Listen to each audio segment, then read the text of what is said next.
What if your smallest acts of charity are actually the currency of your eternal soul?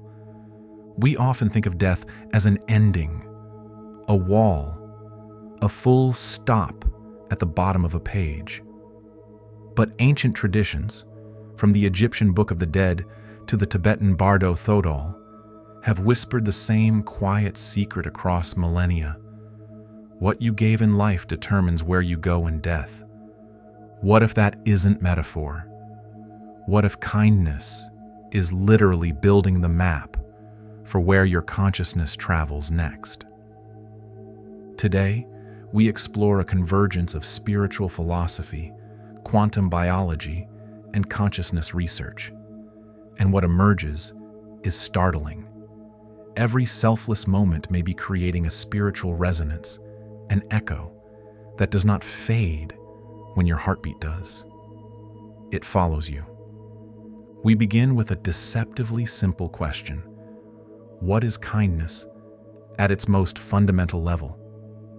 Most of us have been taught to think of compassion as an emotion, warm, fleeting, and entirely internal, a feeling that rises, crests, and dissolves like foam on the surface of a wave. We feel it, we act on it, and then it passes. But what if that model is incomplete?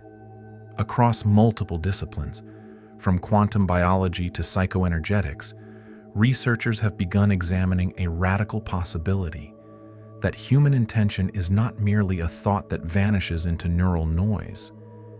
It is, instead, a measurable, energetic event, a frequency cast outward from the body and, perhaps more significantly, imprinted inward upon the soul. Consider the field of bioenergetics. The human body is not simply flesh organized around bone. It is an electromagnetic system, one that generates measurable fields, pulses with coherent light at the cellular level, and emits infrared radiation patterned by mood and intention. This is not fringe science. These are measurable phenomena. But the more provocative claim goes further. What if our intentions, particularly our most compassionate ones, leave what some researchers have begun calling a digital footprint upon our consciousness? Not a metaphorical mark, but a literal restructuring of the energetic architecture of the self. Think of it this way. When you strike a tuning fork and hold it near a second fork of the same frequency, the second fork begins to vibrate. It resonates, not because it was touched, but because the frequency in the room changed. Something invisible passed between them.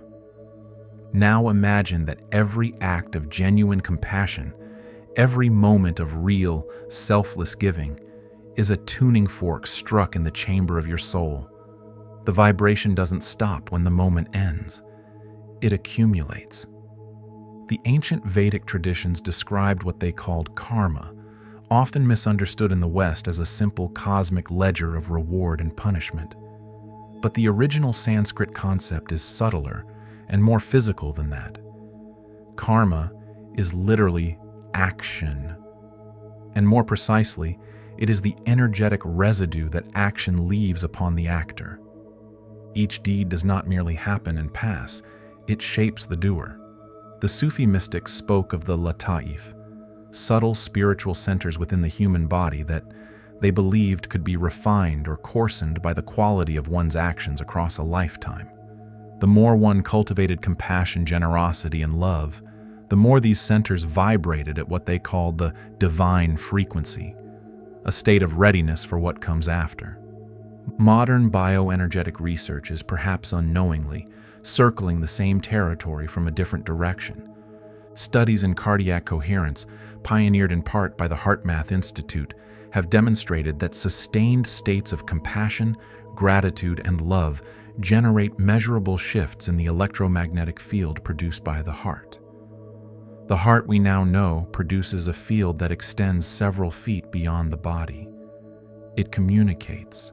It broadcasts. What you feel, you emit. And what you emit repeatedly over a lifetime may become, in ways we are only beginning to understand, what you are. Here is where the spiritual and the scientific begin to speak the same language, even if they have not yet been formally introduced. Quantum biology, a young field studying quantum mechanical phenomena within living systems, has revealed something extraordinary: that biological processes once thought to be purely chemical are, in fact, governed by quantum coherence. Birds navigate by quantum compass. Photosynthesis operates with quantum efficiency. Even the mechanism of smell may involve quantum tunneling. The implication is profound. The living body is not operating at the level of classical mechanics alone. It is, at some scale, a quantum system. And quantum systems have properties that classical ones do not. Among them, non-locality, the idea that particles that have interacted remain connected, regardless of distance, that what affects one affects the other, instantaneously, across any span of space. What if acts of compassion, particularly those that create genuine connection between two human beings, are not merely social transactions?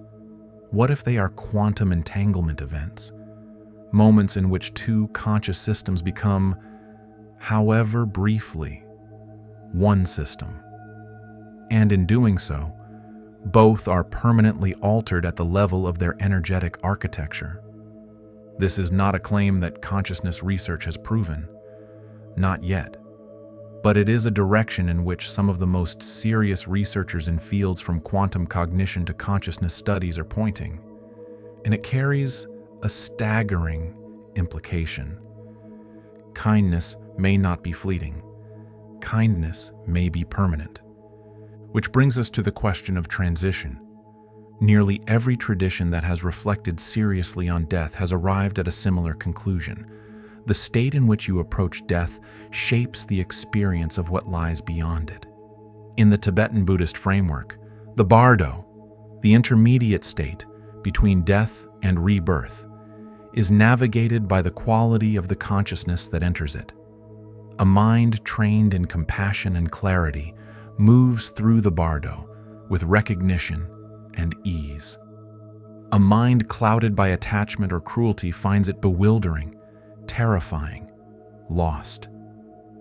The Book of the Dead from ancient Egypt describes the Hall of Two Truths, where the heart is weighed against the feather of Ma'at, the feather of righteous, compassionate living.